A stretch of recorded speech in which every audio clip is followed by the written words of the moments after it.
Piers Morgan versus Johnny Depp and Amber Heard. Oh yes. Is this a narcissist clusterfuck extraordinaire? I've already established elsewhere that Piers Morgan is a narcissist, and of course we have seen his various pronouncements upon Harry's wife, and I've explained the dynamic there when two narcissists collide. However, Harry's wife has got something of a reprieve from Mr. Morgan, albeit understand it will be temporary in nature. Instead, two new targets have strayed into his sights: Johnny Depp and Amber Heard. As you know, they are cross-suing one another at the moment in a defamation trial that's taking place in Virginia. I have already commenced the analysis of Amber Heard, and will continue with that presently, utilising information that's already available and information that comes into the domain as a consequence of this trial ongoing. Furthermore, there will be an analysis of Johnny Depp, and I will let you know what those two individuals are. But Mr. Morgan isn't taking the considered approach of the ultra. Oh no, he's straight out of the gate with his observations, courtesy of an opinion piece that takes place in the New York Post. So what is it that Mr. Morgan has to tell us? Well, the headline speaks volumes. Memo to Johnny Depp and Amber Heard: shut up. You deluded, self-obsessed, whiny, spoiled wastrels. Understand that when Piers Morgan undertakes these opinion pieces, where he expresses a view in the column, there are instances where he may well say something that you think, you've nailed it, Piers, that's entirely correct. That is where Piers is using the truth as you understand it to be.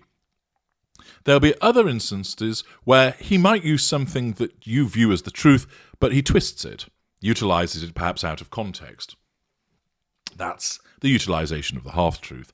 And in some instances, what he may come up with isn't grounded in anything, and therefore you would regard that as a lie. Usually, what Mr. Morgan does is he takes the behaviour and then he offers his rather strong and vitriolic opinion upon it. And therefore, it's his opinion based upon behaviours that he has witnessed. And in essence, would ordinarily fall within what could be regarded as the half-truth. Namely, he's using material that everybody has seen, that people have witnessed, but you might not necessarily agree with his interpretation of it. Why does he do this? Well, of course, he's a broadcaster, a rent-a-gob, and he's opinionated, and he's quite the Marmite character. There are many people that really enjoy Piers because he's forthright, he's outspoken, and of course he's one of the few that repeatedly calls out Harry's wife for what she is. No toadying from him, but I've explained elsewhere why he does that. It isn't because he intrinsically sees it that way, it's because seeing it that way suits his purposes as a narcissist to pursue the prime aims. Here, once again, you must understand that the observations that he advances are based upon satisfying his needs unconsciously for the prime aims. He needs to assert control over his readership. He needs to draw fuel from the responses. He won't necessarily gain character traits, but he will also derive residual benefits as a consequence of the money that he's paid for these pieces that he offers. He, like any other narcissist, pursues the prime aims, and he does so unconsciously because he doesn't know what he is. And this is where it's quite entertaining and interesting to analyse what he has to say about Johnny Depp and Amber Heard, because not only might you agree with the observations that he makes about them as part of forming your view as to what is Johnny Depp and what is Amber Heard, but it also gives us extra insight into the behaviours of Piers Morgan. So, what did he write? What are you worried about most now? the rocketing inflation that's causing such financial heartache for millions of families across America, the terrible war in Ukraine that's led to such devastating misery for the poor people being terrorized by a genocidal monster, Vladimir Putin, the deadly coronavirus pandemic still fueling so much death and torment, or perhaps you're reeling in shock and fear from the horrifying attack on a Brooklyn subway. There are so many things to be genuinely concerned about in our turbulent world. Here, he's demonstrating the level of intelligence that he operates by, the facade that he utilizes, and the cognitive empathy that he has to realize that these things are matters of great weight and consequence. He then continues, but bottom of my list, perhaps even lower than that, belittlement, is the state of Johnny Depp and Amber Heard's broken marriage. I can honestly say that the number of fucks I give about this shamelessly deluded and self-obsessed pair of whiny wastrels could be written on the back of Mycoplasma genitalium, the world's smallest living organism and, appropriately, a parasitic bacterium that lives in our waste disposal organs. Insult, belittlement. As Depp and Heard's latest legal battle kicks off in a Virginia court, we are once again being forced to endure disgustingly ugly details. Well, nobody's forcing you, Piers. You don't have to watch. Of how much they hate each other and how horrendously they both behave during a relationship that, even by Hollywood standards, was spectacularly awful. Moral judgment. Depp is suing Heard for $50 million over a 2018 op-ed article she wrote in the Washington Post describing herself as a public figure representing domestic abuse. She, in turn, is suing him for $100 million for being a liar. And already, after just one day, in what's expected to be, God help us all, a 3-week trial, their legal teams have hurled gigantic quantities of verbal excrement over the two protagonists. Of course, we've already been through all this with their first court battle in London, where Depp lost a libel case against the Sun newspaper for calling him a wife-beater.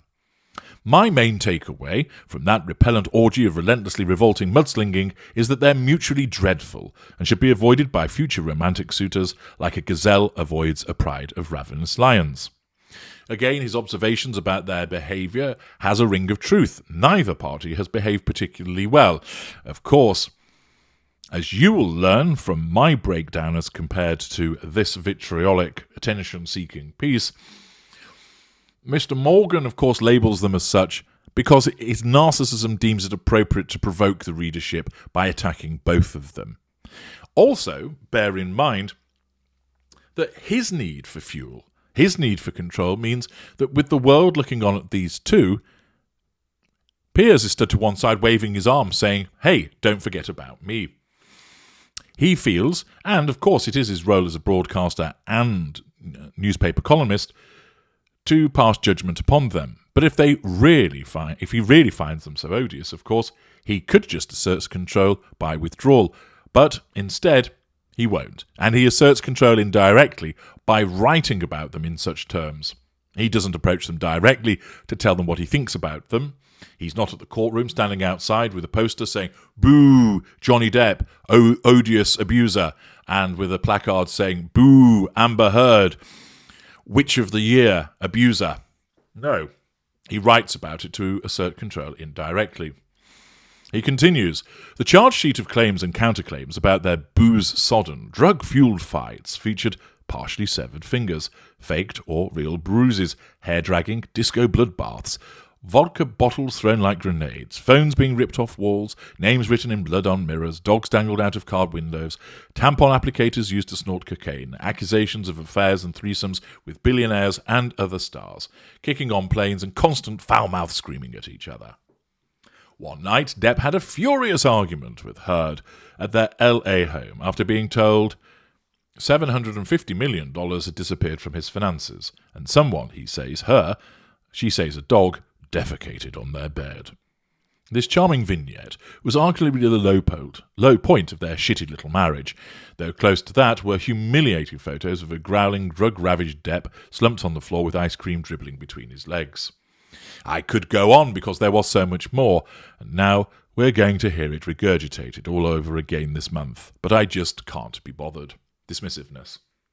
Why fuel this pathetic duo of self-indulgent, attention-seeking bullshit? Suffice it to say, never in the field of show business marital conflict was so much abuse meted out by just two. Depp and Heard hate each other with a passion that makes Angelina Jolie and Brad Pitt look like an ad for Loving Harmony. At the heart of this hatred lies one indisputable fact. They're both supreme narcissists. Literally. I'm not sure what a metaphoric narcissist looks like, but anyway, that is the pronouncement from Mr. Morgan, that he has determined them both to be narcissists. In fact, medically and scientifically, he continues, the Mayo Clinic identifies narcissistic personality disorder as a mental condition in which people have an inflated sense of their own importance, a deep need for excessive attention and admiration, troubled relationships, and a lack of empathy for others. Is there any better or more accurate way to describe Piers Morgan, Johnny Depp and Amber Heard? Two Grand Canyon-size egos used to getting their way, seemingly devoid of a single moment's caring thought for their spouse, and united only by a penchant for abuse, mental and physical.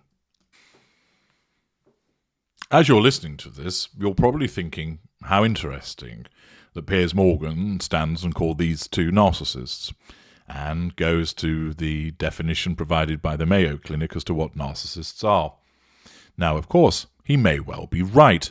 They may be narcissists, and we will see in due course. However, what of course should be going through your mind is this. What he's just described could equally be applied to himself. After all, this is the individual that makes a career out of causing controversy. Some people might think, oh, that's just his career, and it's part of an act. It isn't. That is Piers Morgan. His narcissism drives him to express an opinion, sense of entitlement, that he has to comment on nearly everything, sense of entitlement, lack of boundary recognition, that he makes comments which are hurtful to other people, absence of emotional empathy, that he always believes that he's right, which shows his haughtiness and his grandiosity, that he's quite the show-off, exhibits grandiosity. He, for instance, was involved in an insider trading problem, which demonstrates possible criminality, the sense of entitlement and lack of boundary recognition. He posted pictures which were accused British soldiers of carrying out abuses, but the pictures were fake. But he still had done that and didn't retract his position. He is an individual, of course, that repeatedly lambasts Harry's wife. And of course, he's accurate about doing so, but he repeatedly does so without any emotional empathy for how it makes her feel. He once leaked BBC salaries by breaking an embargo, and when he undercut every other journalist that was working on the story back in 2017 and faced angry criticism from colleagues, he basically took to social media to brag about it, showmanship, entitlement, and then said he simply got the scoop, lack of accountability, lack of accountability for his behaviours. When he was on the Good Morning Britain sofa, he's had plenty of heated discussions. He questions people, leaving very little time for answers, which demonstrates sort of almost cross-examination, which is a form of manipulation, a lack of patience, which exhibits a haughty behaviours. He told men to man up when Rebecca Reed tweeted, "Suicide is the biggest killer of men under 50, but yeah, sure, toughen up." Piers Morgan wrote, "I'm not convinced by this new trend of male public soul-bearing. Time for our gender to get a grip, methinks." And that triggered a massive backlash online with the comments that he made in and around Mental Health Awareness Week. He didn't care about people who were affected by the issue of suicide. He didn't care about their mental health. It was all about Piers. And his behaviour in reacting to the Women's March. And, for instance, Ewan McGregor was going on Good Morning Britain, but didn't realise that Piers Morgan was host. Won't go on with him after his comments about Women's March. And Morgan managed to anger everybody with his tweets and rants. Of course, he was also involved in controversies with regard to the hacking of the phone that involved, I think it was Millie Dowler's phone that had been hacked. She'd gone missing, and he deemed that it was appropriate for his journalist to hack into that phone whilst her parents were unaware of what had actually happened to her. Of course, she was murdered. And there's a long list of behaviours when it comes to Piers where he expresses controversial opinions. He comes out something of an attack dog. Now, as I've mentioned, many people find him entertaining and interesting when he does those things, and that's not to say that he isn't. But what he does demonstrate is an inflated sense of his own importance, a deep need for excessive attention and admiration. He tweets. He has troubled relationships. Look at the co-presenters that he's fallen out with, that he's stormed off Good Morning Britain, that he's fallen out with people. Ask Jeremy Clarkson, although Clarkson can be a bit of a knobhead himself. The two have come to blows between them. And he also exhibits a repeated lack of empathy for other people with the long list of behaviours that I've just mentioned. And then he talks about 2 Grand Canyon-size egos. Well, yours isn't exactly a small ego either, is it, Piers? Used to getting his way. Similarly, he does. And whilst he's not an individual that, as far as we know, is someone who has engaged in repeated abuse of, say, an intimate partner, there's no information to that in that regard. That isn't something that's always present when it comes to the intimate partner in terms of physical abuse or insults. We don't know what goes on in his current marriage or in the first marriage that he had. I suspect that much of the time in his first marriage he was missing. In terms of he was often work, focused upon that, asserting control through work, leaving his wife, Marion I think she's called, or his ex-wife, to deal with the children and deal with an absent husband, which of course, somewhere along the line, something happened that caused their relationship to end. Whilst details of the private life of Piers Morgan tend to be fairly quiet, and he's not necessarily known for being a swordsman around town, we can certainly see that there's plenty of his behaviour over and over again that supports the fact that he is indeed a narcissist. Now, how is it that he can go and find the definition, as per the Mayo Clinic, of what a narcissist is, and apply it so readily to Johnny Depp and Amber Heard without seeing its applicability to him? Well, as I've mentioned, he may well be right about what he's saying about the two of them, and we will come to that in separate work. But he isn't able to see it in himself. His own narcissism blinds him to it. So if you were to say to him, you have an inflated sense of your own importance, he would probably deny that. If you accuse him of a deep need for excessive attention and admiration, he'll say, I don't give a fuck what other people think about me. And if you were to say to him, well, why is it then that you always have to tweet and respond and comment upon other people and then respond to what they say about you, he would just say that as, oh, that's part and parcel of the banter that I have with people online. If you were to point out that there was troubled relationships, undoubtedly he would point out and go through them and explain how it was always the fault of other people, and all he does is call them out on their shortcomings. In short, he can't see it. And that is something that you should be aware of. That in your own personal lives where you're involved with a narcissist, that narcissist can actually see it in other people. Not because they've got special powers, but quite simply, if they've learned something about narcissism, they may apply it to another narcissist and do so correctly. More usually what happens is that the unaware narcissist will accuse a non-narcissist of being a narcissist as part of the projection that takes place.